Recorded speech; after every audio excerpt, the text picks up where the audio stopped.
Hello and welcome to today's session as we continue with the DMS, Dealership Management Software, and we move into security. We're focusing on users and profiles for the DMS project. However, we would like to outline something additional, which is roles and sharing. We want to review those very quickly. So let's go into from setup. Under administration, we're going to find users. Let's start by reviewing roles really quick. Now, in a company, usually there's what we call a role hierarchy. A role hierarchy is where you have in this case, your president or CEO of the company. Under her are the different directors or vice presidents. So there's a director for the West, the East, and international sales. Under every employee, let's say a director or vice president, such as the Western, there's going to be sales rep for the West. Under the Eastern sales director, there's going to be Eastern sales reps. And then for the international sales director, there's going to be international sales reps.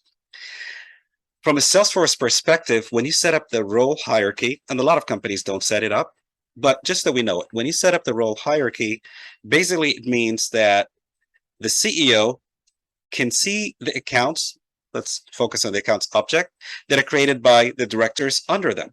So this CEO, she has a Western director under her, so she could see it.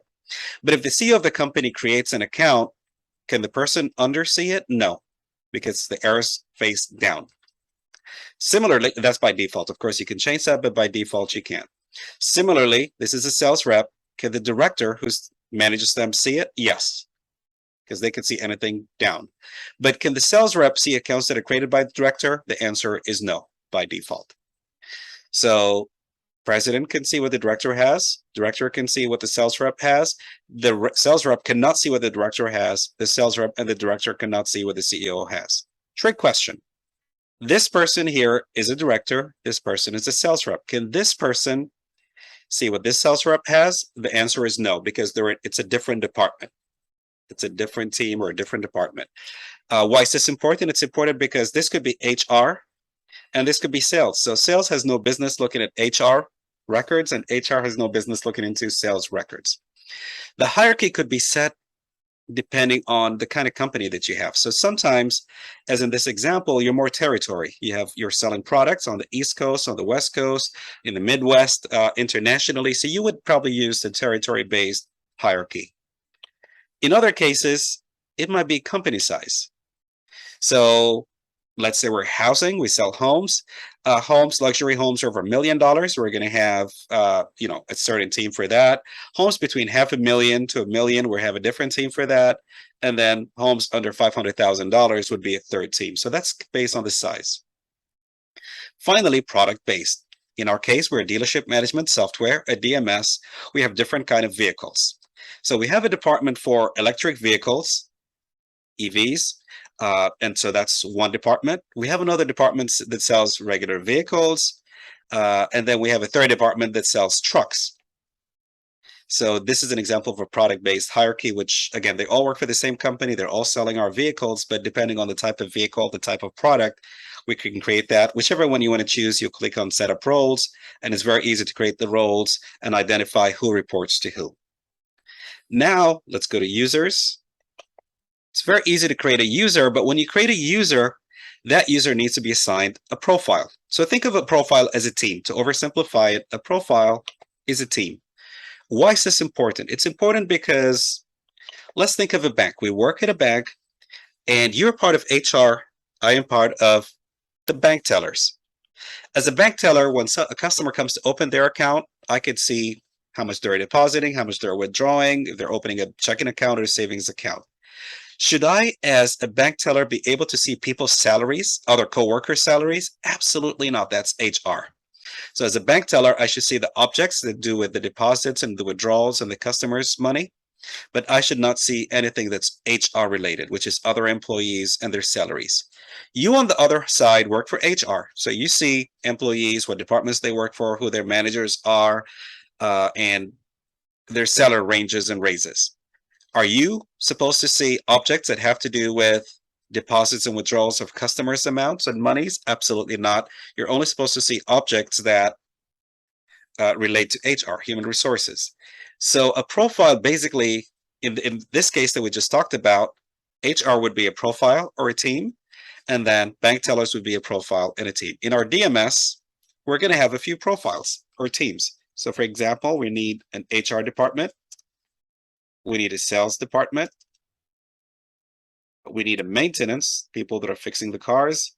So each one of those could be its own profile, its own team. How do we create a profile? We'll click on profiles, click on new, and that's how we would create it.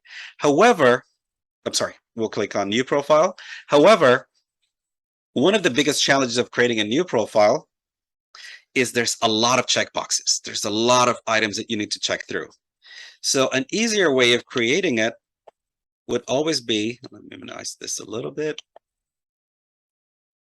An easier way to create it would always be to use what we have or called a standard.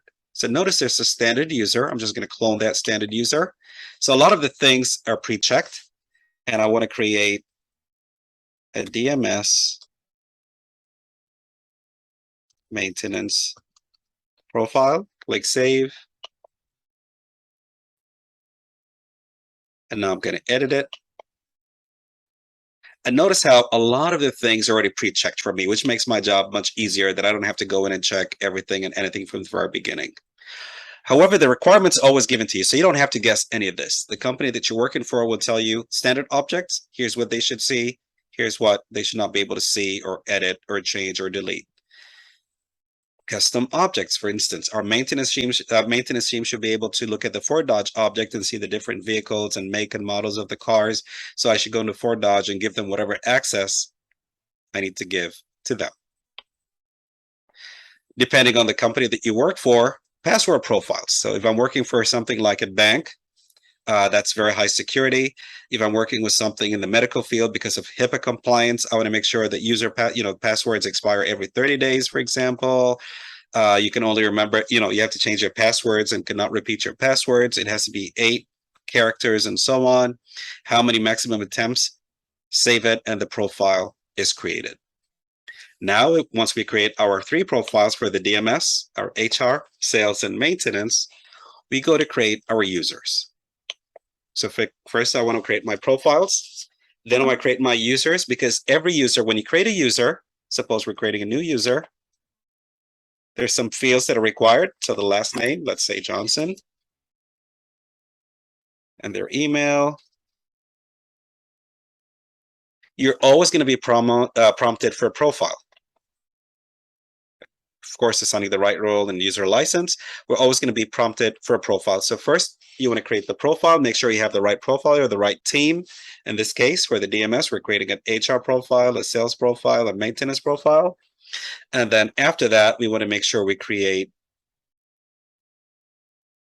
the user, and the user is assigned the right profile. This concludes our session. Best of luck with your project. Thank you for joining us in today's session. We hope that you enjoyed it, and we'd like to invite you to a lot of our free sessions. Simply visit our website at kinseytech.com/events. Thank you again.